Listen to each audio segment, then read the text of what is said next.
Bismillahirrahmanirrahim. Assalamualaikum warahmatullahi wabarakatuh. Perkenalkan, nama saya Niken Agnestasya dari program studi pendidikan PGSD. Insya Allah hari ini saya akan melakukan presentasi pada mata pelajaran pendidikan filsafat sebagai tugas UAS saya. Baiklah, materi yang akan saya bawakan yaitu tentang prinsip perbandingan konsep-konsep pendidikan. Yang melatar belakanginya adalah bahwa kita tahu pendidikan itu merupakan suatu kegiatan yang sangat fundamental di dalam kehidupan manusia. Konsep-konsep pendidikan itu berkembang seiring dengan perubahan zaman, budaya, ilmu pengetahuan, dan teknologi.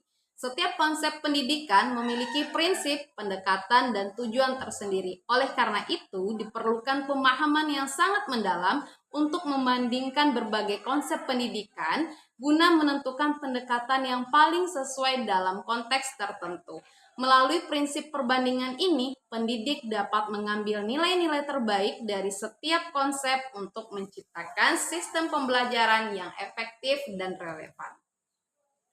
Rumusan masalah. Ada 4 rumusan masalah yang akan kita kaji. Yang pertama adalah apa yang dimaksud dengan prinsip perbandingan dalam konsep-konsep pendidikan. Yang kedua, apa saja konsep-konsep pendidikan yang umum yang biasa digunakan. Yang ketiga, bagaimana perbandingan antara berbagai konsep pendidikan tersebut. Keempat, apa saja manfaat dalam memahami perbandingan konsep-konsep pendidikan. Kita yang pertama masuk dulu kepada pengertian prinsip perbandingan konsep-konsep pendidikan. Prinsip perbandingan konsep-konsep pendidikan adalah suatu pendekatan untuk melakukan menganalisis, mengevaluasi, dan membedakan berbagai pemikiran atau model pendidikan berdasarkan pada aspek-aspek tertentu, seperti tujuan, metode, peran guru, peran siswa, dan nilai-nilai yang dianut. Dengan membandingkan konsep-konsep pendidikan, kita bisa memahami bagaimana suatu pendekatan itu dapat bekerja dalam konteks mana yang efektif dan bagaimana dapat dikomunikasikan untuk hasil yang optimal. Konsep-konsep pendidikan yang umum. Yang pertama, pendidikan tradisional. Tujuannya adalah untuk menanamkan nilai, norma, dan keteraturan. Cirinya, pembelajaran itu satu arah, guru sebagai pusat hafalan dan disiplin tinggi. Fokusnya pada transfer pengetahuan dan moral. Yang kedua, pendidikan progresif. Tokohnya adalah John Dewey. Tujuannya adalah untuk mengembangkan kemampuan berpikir secara kritis dan kreatif. Cirinya, belajar melalui pengalaman. Siswa aktif, guru sebagai fasilitator, dan fokus kepada kebutuhan dan minat siswa. Yang ketiga, ada namanya pendidikan humanistik. Tokohnya adalah Carl Rogers, Abraham Maslow. Tujuannya adalah aktualisasi diri siswa dan pertumbuhan personal. Cirinya, hubungan personal guru-siswa, perhatian pada emosi dan motivasi, fokus pada pengembangan pribadi siswa sebagai manusia utuh. Yang keempat adalah pendidikan konstruktivis. Tokohnya adalah Jean Piaget. Tujuannya adalah untuk membangun pengetahuan secara aktif. Cirinya adalah interaksi sosial, pemecahan masalah, pembelajaran berbasis proyek. Fokusnya adalah pada proses belajar yang membangun makna. Yang kelima, pendidikan behavioristik. Tokohnya adalah B.F. Skinner. Tujuannya adalah untuk perubahan perilaku yang dapat diamati. Cirinya penguatan atau reward dan punishment, stimulus respon, latihan ulang. Fokus pada hasil belajar yang dapat diukur.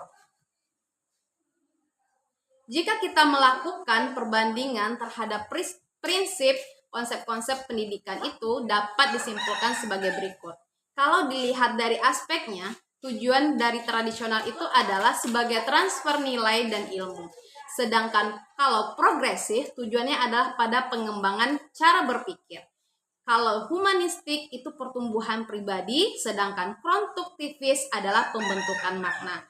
Sedangkan pada behavioristik itu lebih fokus kepada perubahan perilaku. Lalu bagaimana dengan peran guru? Kalau tradisional itu lebih guru itu sebagai sumber ilmu. Pada progresif, guru itu adalah sebagai fasilitator. Pada humanistik, guru itu adalah sebagai konselor dan pembimbing. Sedangkan pada konstruktivis, guru itu adalah sebagai mediator dan sebagai fasilitator.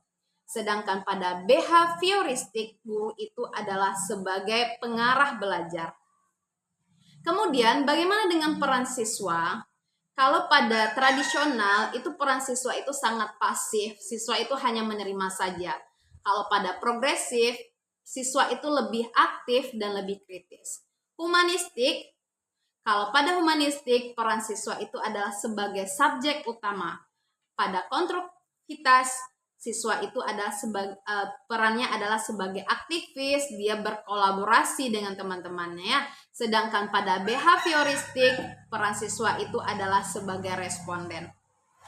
Kalau kita lihat dalam metode pembelajarannya, tradisional itu lebih fokus kepada ceramah dan hafalan. Sedangkan progresif itu lebih fokus kepada diskusi dan praktik langsung. Kalau humanistik itu lebih refleksi, komunikasi, empati. Sedangkan pada konstruktivis itu bentuk metode pembelajarannya adalah proyek dan eksperimen. Sedangkan behavioristik itu bentuk pembelajarannya adalah latihan dan pengulangan.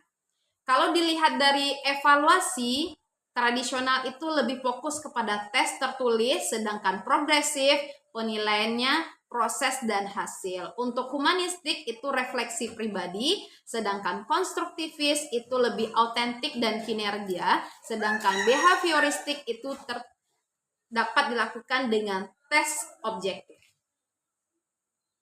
Kemudian apa manfaat dalam memahami perbandingan konsep pendidikan ini? Ada 5 manfaat yang dapat kita ambil. Yang pertama, membantu guru memilih pendekatan sesuai konteks pembelajaran.